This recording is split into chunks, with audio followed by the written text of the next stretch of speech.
I was just approved for the Chase Ink Business Preferred credit card, and I'm so excited to unbox it for you. This is a card that I have wanted for a while now, but I never thought I'd be able to have. Now that Chase has changed the minimum spend requirement from $15,000 all the way down to $8,000 in the first 3 months, I figured this was the perfect time to apply. Now that I've been approved for the card and the envelope has come in the mail, I'll go over who this card is for, and then I'll tell you why it fits my personal situation. And then while you're watching this video, you can see if this card will fit into your wallet. So who is this card for? Well, number one, it's for businesses. It has business right in the name of the card. It is for people who have self-employed income, and that could be many of you. I had self-employed income before I actually registered as an LLC for my business, so I applied for this card under the LLC name, but I and many of you would be able to apply as a sole proprietor if you're making any sort of income other than a W-2 job. The earnings categories also reflect that this is a card for businesses. This card gives you 3 times points in shipping, advertising, phone, internet, and cable services, and also travel. The shipping and advertising, I really don't do a whole lot of that in my business,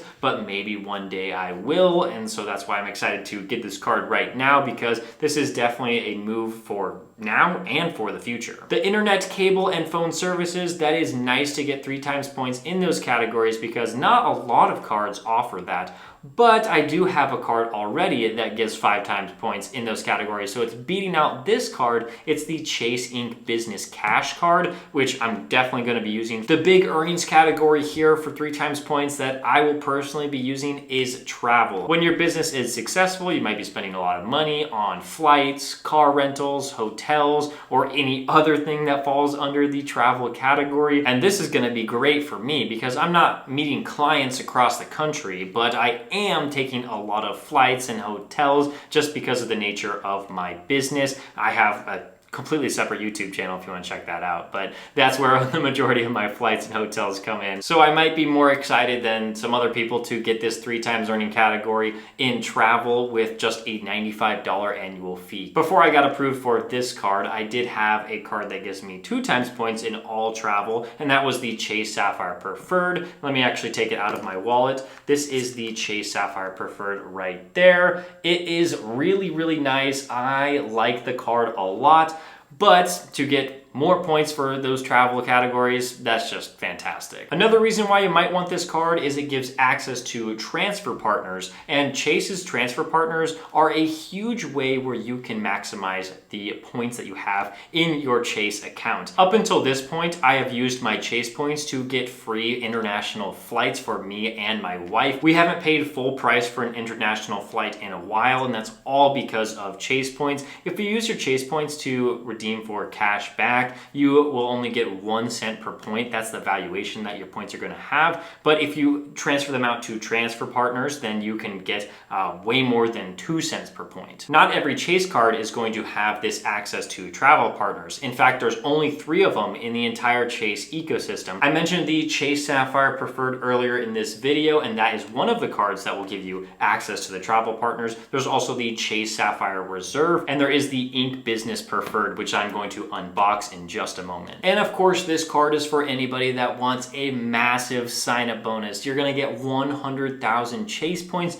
when you sign up for this card, and you spend $8,000 in the first 3 months. $8,000 in 3 months is quite a bit of spend to put on one credit card, but that is much better than the $15,000 minimum spend requirements that it used to be for this card. These 100,000 Chase points can be redeemed for cash back, like I mentioned earlier, so $1,000 in value, or you can use them in the Chase Travel Portal where you're going to get 25% more when you're booking with points. So that is definitely better than cash back, but there is the better way, and that is the travel partners where you can get 2 cents per point, 3 cents per point, or plenty more if you are very smart and you do a lot of research into finding what flights or what hotels you want to book. That means that this 100,000 point sign-up bonus can easily turn out to be $2,000 worth of value, or even more than that. There's plenty more to like about this card, but I'm sure we'll get into that when we open up this envelope.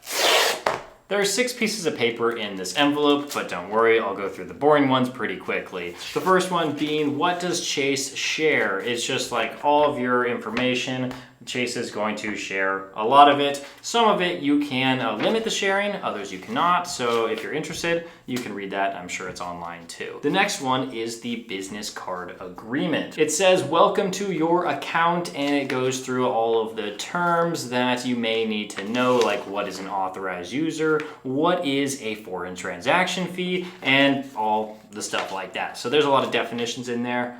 Boring for now, you can look it up online. The next one is, it says, welcome to Inc. Business Preferred. Let's check it out. What's in here? Okay, so it tells you all of the rewards here, tells you like everything that I mentioned, like you get 3 times points on travel, shipping, advertising, internet, things like that. And then there's unlimited 1 point per dollar for every dollar that you spend. So you're earning points for every purchase. It's just that you earn a lot more with like advertising, shipping, travel, things like that. And then the protections built into the card that I did not mention already. There's 3 things that I highlighted: the auto rental collision damage waiver, the trip cancellation, and the purchase protection. These are all really good things that this card has. I checked the purchase protection. It's like 120 days from purchase. You may get your money back if you have damage or theft to the item. Good for large purchases. And then there's also the auto rental collision damage waiver. That is primary, which doesn't always happen with personal cards or business cards. It's nice, but make sure that when you're renting a car, it is actually for business purposes, because I've heard that it makes a huge difference.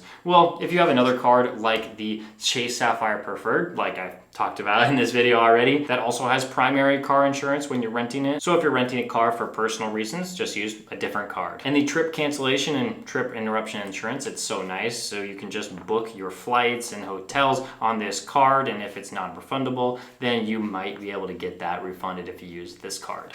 One of the pages in here talks about how to redeem rewards. That 1-to-1 point transfer is going to be nice. So if you have 100,000 Chase points and you want to transfer it to, let's say, United Airlines, and you can get 100,000 United Airlines miles, or if you transfer them to Hyatt, you can get 100,000 Hyatt points. Moving on to the next one, it is the guide to benefits. In here has all of the fine print for the benefits. I highlighted the 3 here that I highlighted in the other page. It's the auto rental collision damage waiver, the purchase protection, and trip cancellation. So you can go in here, look at the table of contents, and then go over and read everything in detail. If you plan on, or you think you may end up using one of these in your lifetime that you have this card, it's worth checking out and make sure to read the fine print. You can also find this online whenever you want. Next up here is the business card agreement rates and fees table. If you see at the top of the page, that is the APR, it says 20.99%,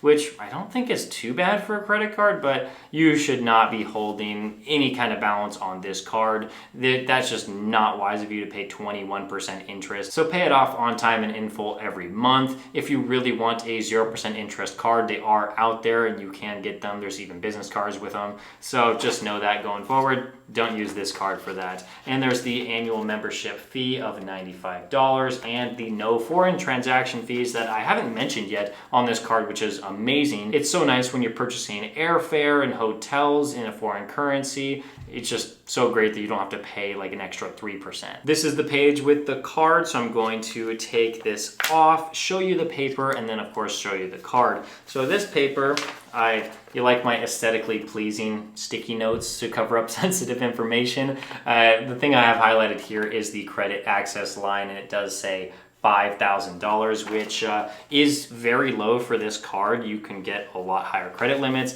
With this, I think that I have maxed out my Chase credit limit, since I do have 6 cards, 3 business now and 3 personal. And so I might have to move around those credit lines to make sure I get more on this card, which I probably need to do. If you didn't know already, Chase is going to let you know that it is for business transactions only. You are not supposed to be putting any kind of personal expenses on this card. Not only does it make it more difficult for you come tax time, but also it's against the terms and conditions that Chase outlines. Of course, in my limited research on this topic, I haven't found anybody's accounts closed due to personal expenses on business cards, but you definitely need to be aware of that. Now it's time to show you what the card looks like. Of course, you can look it up online, but that is the Chase Business Preferred. I can't show you the whole thing because the numbers are right on the front, and so it would be a shame if I just gave those out to everyone. everybody, but it is really, really nice. It is cool that it's a really nice blue color. I was not expecting it to be this blue, and I'm really excited about the design of it. Of course, I'm not the type of person to get really excited about the design, but it is nice. It is not a metal card. It is completely plastic. It feels very similar to all the other plastic Chase cards that I have. Here are some of the other Chase cards in me and my wife's possession. I got the Freedom Flex up here, the Business Preferred, the new card second, the Sapphire Preferred third, and then the IHG Business card. Just wanted to get some blue cards to compare it to. And now comes the hard part of spending $8,000 in the first 3 months of having this card so I can get 100,000 Chase Ultimate Rewards points. If you want to check out this card at all, I have a link down in my description where you can get a list of all of my credit card referral links. That'll help out the channel in a big way if you decide to sign up for any card under that referral. And any points that I make from referral links will go directly back into this channel to make it even better. If you want to see the watch me apply of this credit card, it'll be up on the screen right here. Thank you so much for watching. I'll see you in the next one.